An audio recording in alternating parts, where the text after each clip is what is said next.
As we enter the Christmas season, I thought it would be helpful to take some time to talk about the character of Christmas. It's so easy to get caught up in the festivities, the parties, in an unthoughtful way. Don't hear me criticizing having a good time. I think we should have a good time.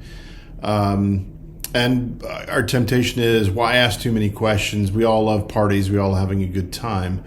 But the question of why tends to nag at us. Well, why do we have a need for it? What reason is there to be joyful and celebratory during this season? And that's because of what we're remembering that was given, and it was Jesus Christ and what he brought into this world.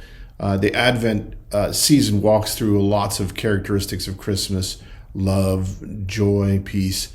But this first Sunday, we think about hope.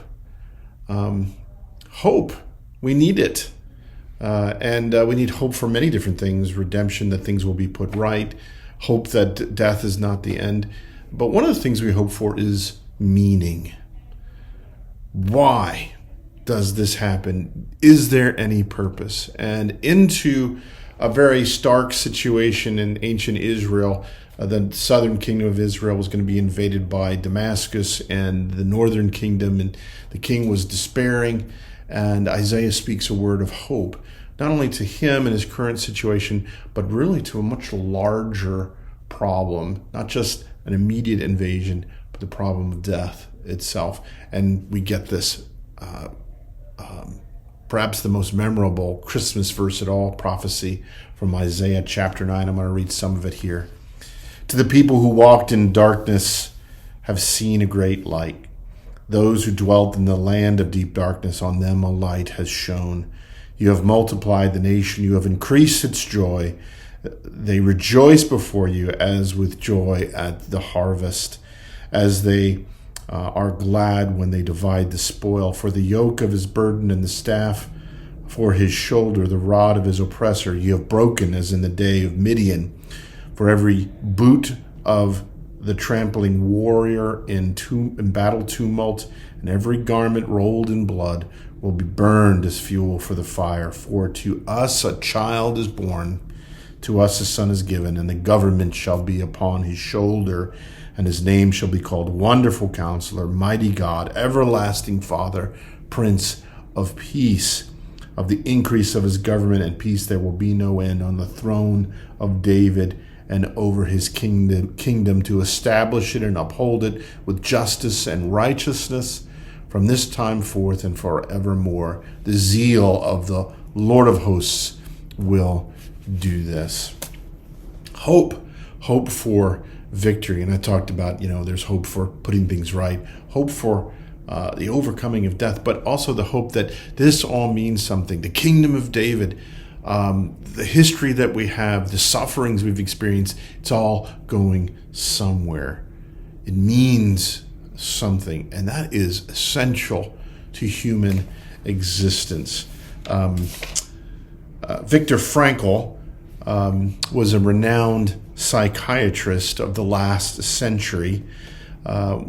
He was a promising young man from Vienna, a visionary doctor championing the theory that meaning was the central driving force in humanity.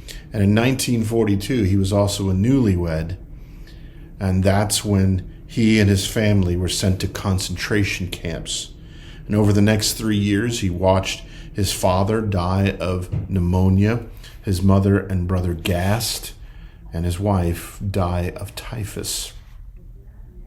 After the war, he pursued his PhD and further pursued this idea that meaning was the driving force of a person. And informed by his experience at the camps and the terrible things they made them do there, he wrote, "Despair is suffering without meaning." We ask this question again and again. This terrible thing has happened, this unpleasant thing. Why? Why did it happen? Was it all for nothing? And to quote Macbeth after the death of his wife, another famous line from Shakespeare, "It is a tale told by an idiot, full of sound and fury, signifying nothing." That's how he felt. And that's what despair is. All this drama, all this suffering, all this pyrotechnics, and it really doesn't mean anything at all, does it? That's despair. The people of Israel and Judah were wondering about their suffering at the hands of foreign invaders, at the hands of unjust kings, the legacy of King David, ruined by corrupt kings, destroyed by foreign invaders. Was it all for nothing? Does our existence as a people mean anything? They were a people walking in darkness. That's what despair feels like. But into that, Isaiah gives this prophecy, for unto us a child is born, unto us a son is given. The government will be upon his shoulders. He'll be called Mighty God, Everlasting Father, Prince of Peace. The throne of David and his kingdom, it will be established forever. Maybe that doesn't have a lot of emotional import for us, but think of it like this. God's intention to prosper his people, the sacrifices of your parents, your grandparents, maybe they came from Europe or some other part of the world to establish a better life for their family here in America, their hopes, their dreams for their families. This will happen. God will establish it.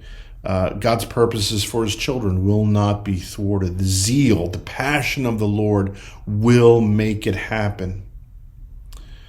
This is the promise that David's kingdom, ultimately culminating in King Jesus, who was of the line of David, he would be the king to rule over all. Not a nation state, because Jesus' spiritual kingdom transcends any nation state. It transcended Israel, the Roman Empire into which Jesus was born, any empire that came after it, any government, even the United States of America. They don't bring salvation. Christ does. And he delivers us, not only from the hand of injustice, but from death itself. Your life will see redemption. It has meaning. That's the hope of Christmas. And I hope that you can rest in that, knowing that the Lord loves you. And whatever you're going through, it has purpose, because the Lord has intended good for you. Believe that this Christmas. Blessings on you all.